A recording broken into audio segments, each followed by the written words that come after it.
Hi, so my name is Javier. This is my video for the Big Ideas video presentation.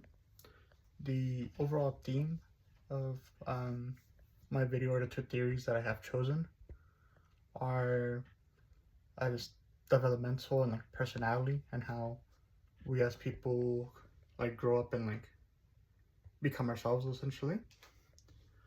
The first theory that I have chosen is in Developmental Theory by Erikson, which his theory is basically as we are growing up, we enter different stages of like how we like grow up psychological and like what we need at the time. And he goes on to explain that at different ages we need and like feel different stuff or like things. So like typically children, like before the age of 1, either like very trust you or don't trust you. They recognize who their like caregiver is and stuff like that. And it isn't until ages like 1 to 3 that they start thinking independently, like stuff they like and dislike and all that stuff.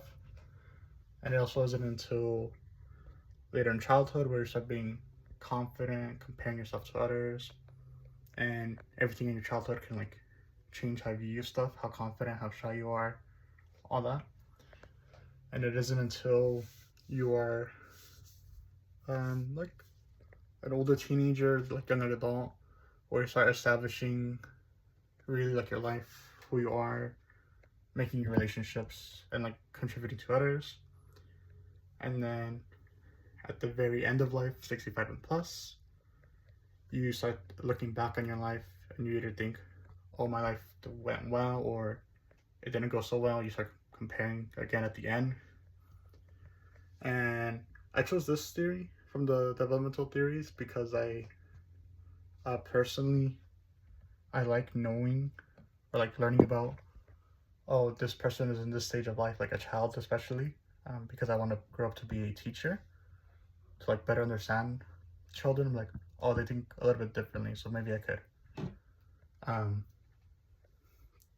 don't know how to explain it, like maybe teach them differently compared to you would explain something to an adult, you would explain it differently to a child. So that's why I chose that theory for developmental theory.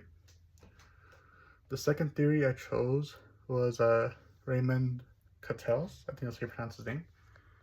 His 16 personalities theory, basically. His theory is basically he found over 100 traits, but he narrowed them down to just 16 to create essentially the 16 personalities like test. And the 16 personality test basically scores like, oh, this person's super introvert, this person's extrovert, this person's caring, this person's more cold, person's independent, you know, all stuff like that, like adventurous, spontaneous. Here's a bunch of traits. I like this theory because although a personality test is not like set in stone, you should treat this person this way because of personality test, it does give you a little bit of information about that person. And even without a test, like you just meet somebody, kind of learn how they are like personally. I find it helpful that like if you know, oh, this person tends to like quieter places, so maybe when we hang out we should go to a quieter place. This person likes to do this, so we could go do this. And it's not set in stone, but I think it helps a lot, like going through life, like just understanding, hey, this person likes this and doesn't like this, so maybe you should change your plans surrounding that type of thing. And then, so that's at least how I would apply those theories to my life. So basically, developmental, I'm applying it because I'm hoping to teach children in that way. And personality, I think I apply it just because you try to like use it to be a better person, a better friend, like just accommodating for a person. That's why I chose those two theories. So thank you.